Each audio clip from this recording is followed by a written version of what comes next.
I'm Jamie Maldonado. This is Camera Insecura.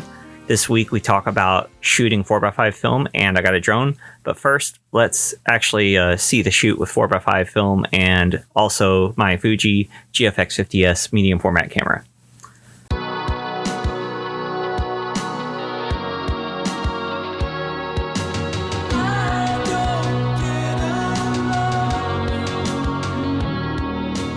So we took advantage of a brief visit from my friend Jamie to take a few photos outside in open shade and direct sunlight, mostly backlit, with my Fuji GFX 50s and a 4x5 Sinar P1 probably. I mostly tried a few different spots around in the sunlight with Jamie in this cool leather skirt and black tank top thing.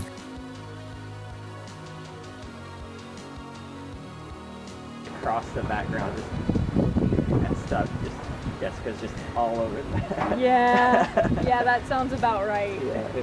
I was trying to play off of her hair color, but ultimately I like how these look black and white. There's a good contrast and a backlight, and kind of the tough, the attitude of the photos kind of feel good in black and white to me.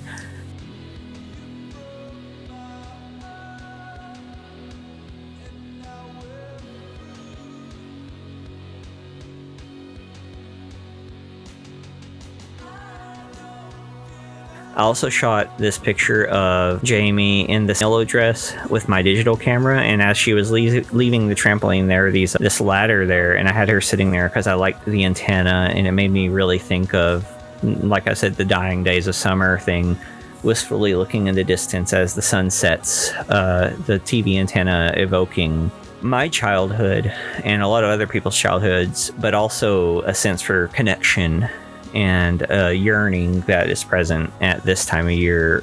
To me, the main shoot for the day was with 4x5 film on the Sinar 4 view camera.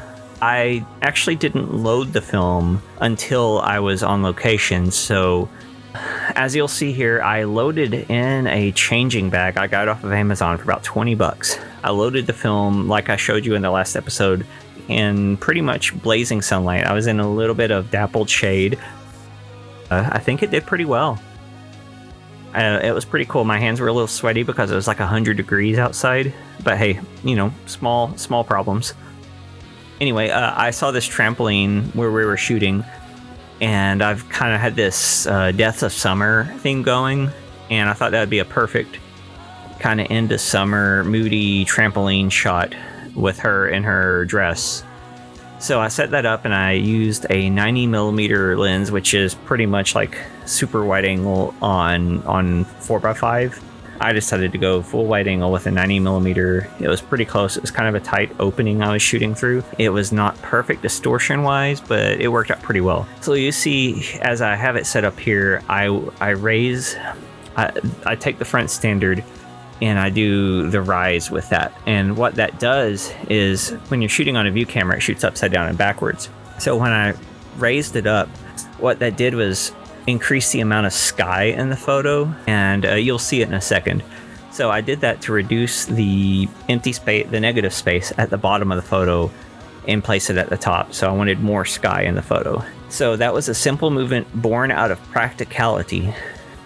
So I loaded the film, you'll see, in a holder, and into the back, the graphite back, and it's just spring loaded. So you just pull it back, I drop it in.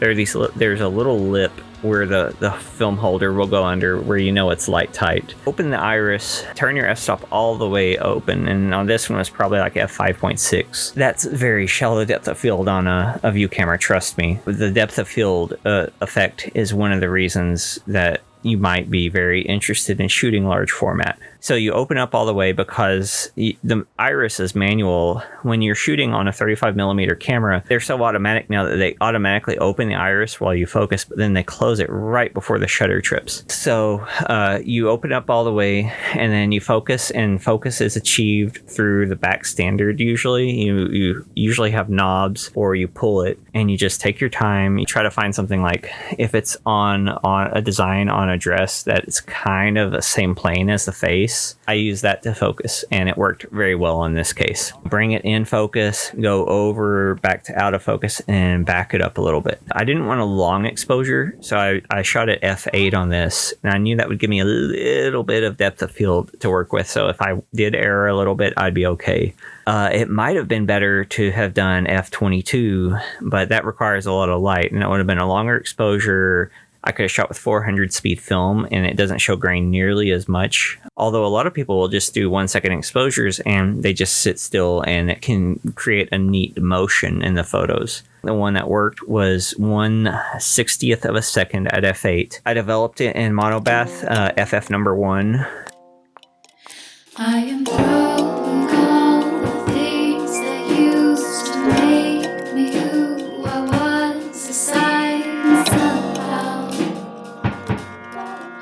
I am buoyant enough to become who I really want to be without the weight dragging down to be beside you. This is enough for now, and I can build on this, and I can be the things I should have been so long ago, and this is enough.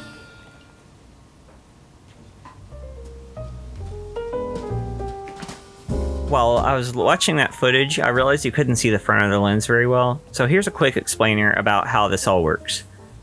That's opening the iris, and then opening the aperture so you can let in all the light and see.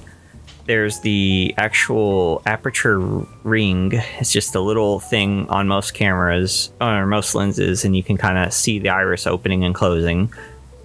And then there's the little lever to prime the shutter, and then the shutter release.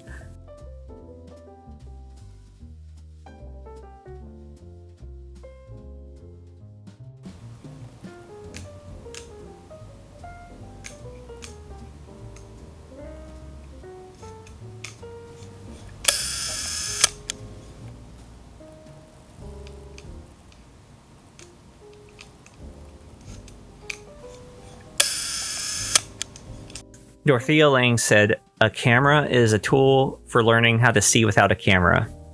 But why would you want to shoot 4x5 film? Well, let's look at an example from photographer Joel Meyerowitz, one of my favorite photographers. This is Cape Light, where he says, "I'm not really interested in gas stations or anything about gas stations. This happens to be an excuse for seeing.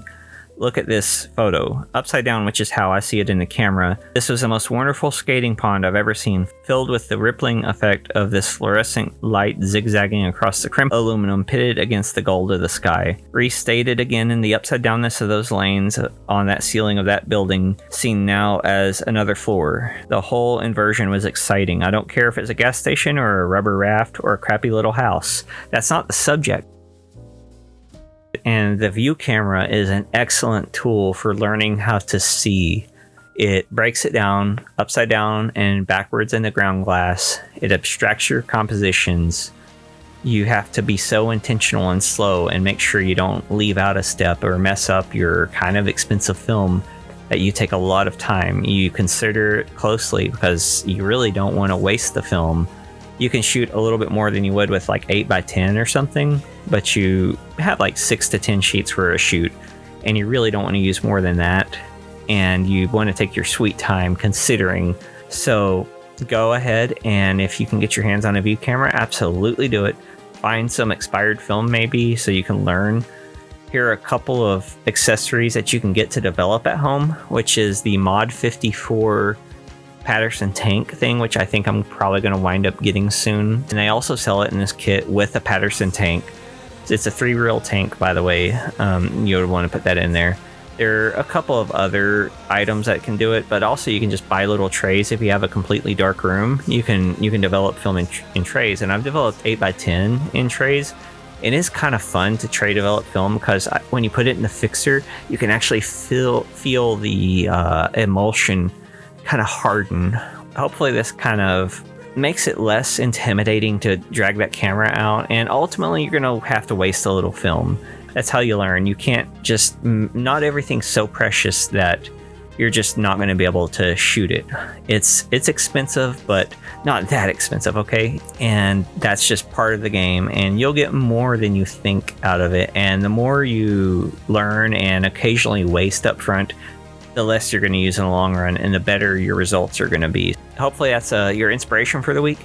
And next week we're also going to look at my drone, and I'd like to thank my patrons. And you're getting your first Print Club prints this week, hopefully. And if you want to get yours and get in on the next one that's going to go out in probably a week or two, by the way, there's a link in the description for my Patreon. And I will see you next week.